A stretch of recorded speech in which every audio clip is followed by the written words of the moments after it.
Assalamualaikum warahmatullahi wabarakatuh.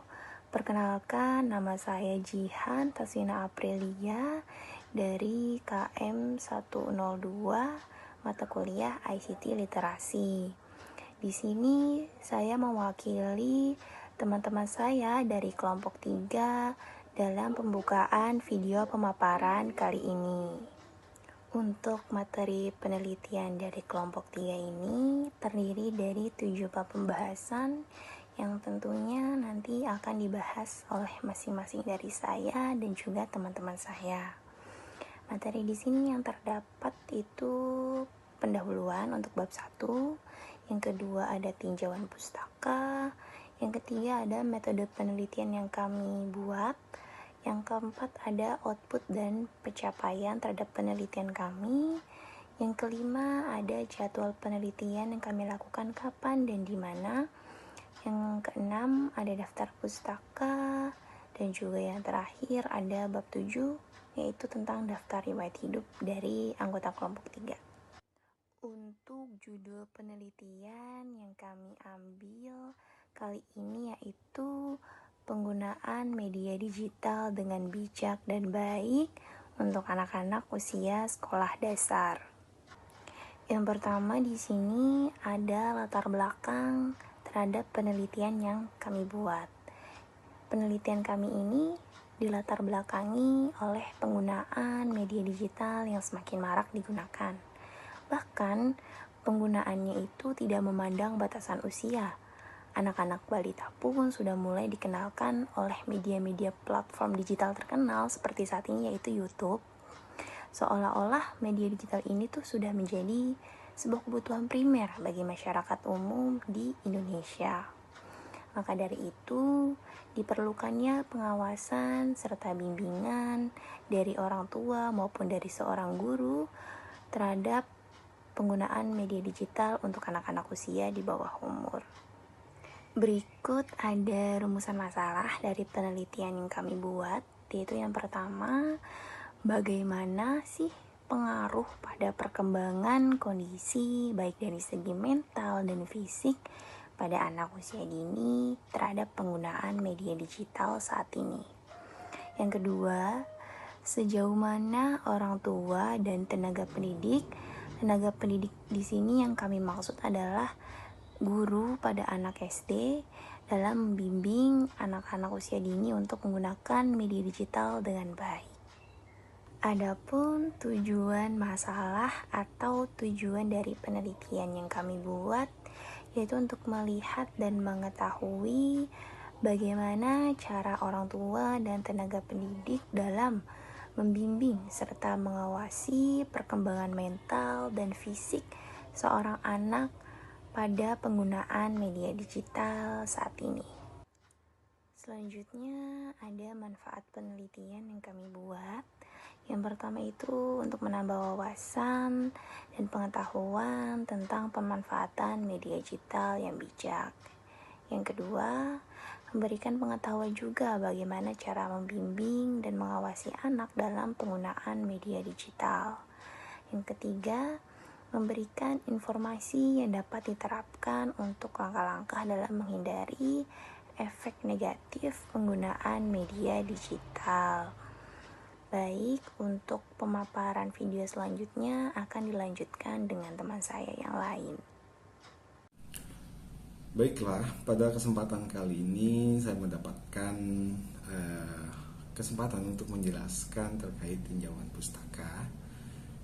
Jadi, pada kesempatan kali ini kami menggunakan pengambilan data dengan 2 metode. Yang pertama yaitu wawancara, dan yang kedua kita melakukan observasi. Jadi intinya kami melakukan pengambilan data ini dengan wawancara dan observasi. Ada juga berdasarkan hasil wawancara kita dengan beberapa orang tua yang terjadi di lapangan saat anaknya mengenal sosial media. Itu akan kami jelaskan di dalam pembahasan. Karena yang tadi saya sebutkan rekan-rekan di dalam kelompok kami ada yang di luar kota dan luar negeri, negeri, sehingga kami melakukan penelitian ini melalui online, serta bisa juga kita menjangkau banyak peserta dalam melakukan penelitian online ini, apalagi untuk kalangan sekolah dasar.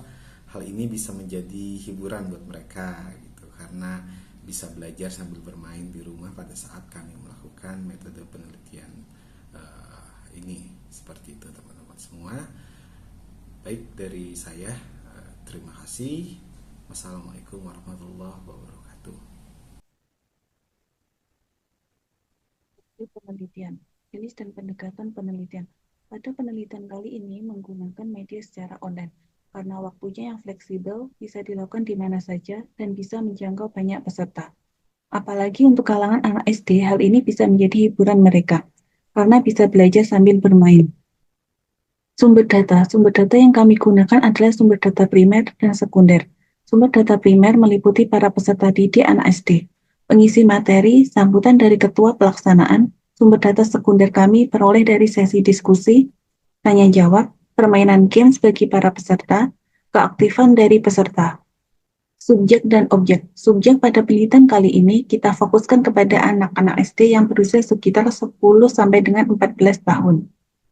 Mereka di usia ini sangat aktif dalam bermain dan mencari tahu berbagai macam informasi di luaran sana.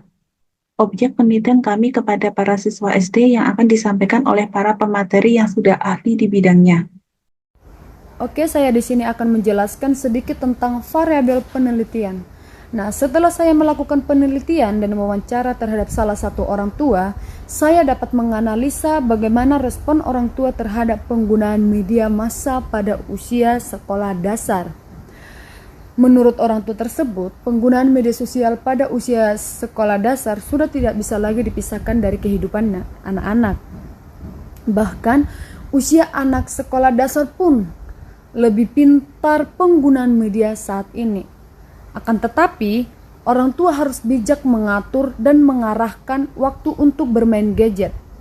Seiring berjalannya waktu, anak-anak sekolah dasar akan mendapatkan yang namanya dampak positif dan dampak negatif.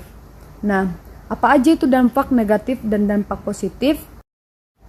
Yang pertama, dampak negatif.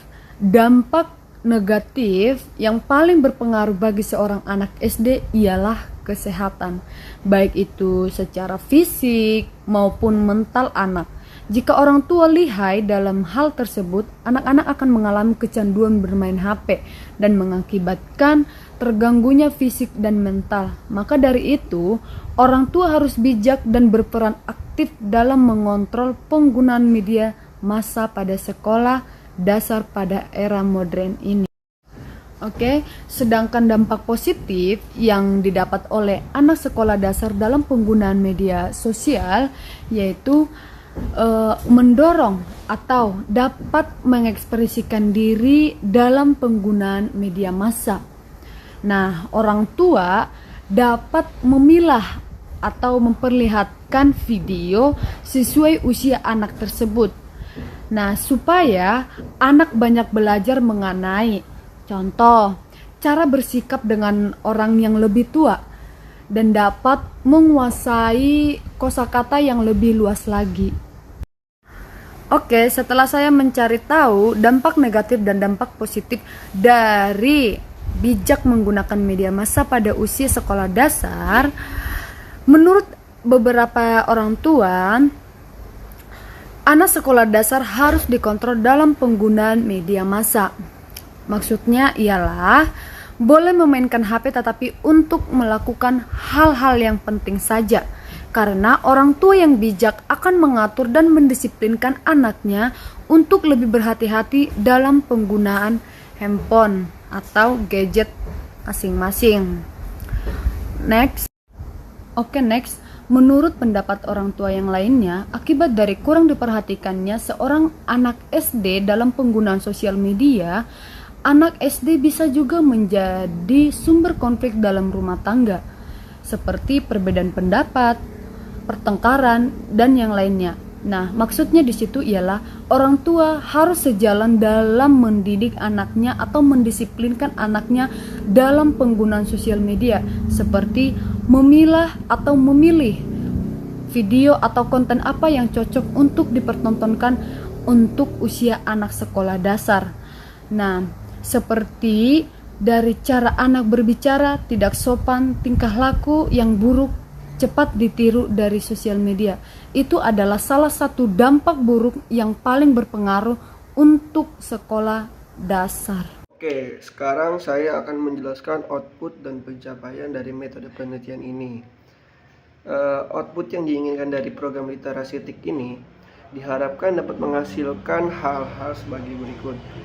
Pertama, anak-anak yang bijak dalam menggunakan media, ya kan. Dalam saat ini, pokoknya agar anak-anak yang bijak dalam penggunaan media itu, pertama, anak-anak itu dapat mampu mengakses dan menggunakan media dengan bijak dan menghindari konten yang tidak pantas dan merugikan bagi dirinya. Dan yang kedua, mengembangkan kepekaan terhadap dampak emosional dari sosial media sehingga anak-anak bisa mengelola interaksi online dengan cara yang positif. Dan ada juga keterlibatan dari orang tua.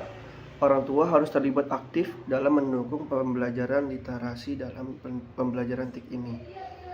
Lalu orang tua juga harus mampu memberikan pengawasan positif terhadap aktivitas media anak mereka dan memberi dukungan jika diperlukan. Jadi orang tua juga nggak perlu terlalu melarang dan mereka hanya harus mengawasi dan mendukung hal-hal positif dari apa yang pembelajaran TIK ini yang dilakukan oleh anak-anaknya, seperti membatasi konten-konten yang sebenarnya belum cocok dengan umurnya dan menyaring konten-konten yang bagus untuk anak-anak tersebut. Nah, lalu peran kerjasama dengan sekolah juga harus terlibat aktif dalam memfasilitasi dan mendukung implementasi program literasi TIK ini. Dan yang kedua, guru juga harus terlatih memberi dukungan dan bimbingan kepada siswa-siswanya. Jadi guru-guru tidak boleh ya kayak gaptek gitu. Soalnya kan guru-guru itu masih banyak yang buta akan teknologi. Nah, jadi guru-guru itu harus juga bisa dalam teknologi biar bisa dia melatih atau memberi dukungan dan bimbingan kepada anak-anak. Dan peran kreasi konten positif nih. Jadi anak-anak dapat menciptakan konten positif dan bermanfaat dan mendukung perkembangan mereka di dunia digital. Jadi kalau konten-konten positif itu bisa menciptakan manfaat-manfaat sendiri, seperti misalnya kayak mereka melihat konten-konten yang positif, mereka menjadi ke-trigger gitu untuk melakukan hal yang positif yang sama dengan apa yang dia tonton di konten di media digital. Dan peran untuk penyebaran kesadaran komunitasnya, masyarakat juga harus andil penting nih. Masyarakat di sekitar sekolah atau di rumah harus terlibat dalam penyebaran kesadaran mengenai teknologi dan pentingnya penggunaan media yang bijak bagi anak-anak. Oke, itu untuk outputnya yang kita inginkan. Oke, sekarang kita masuk ke pencapaian yang ingin dicapai dalam program ini.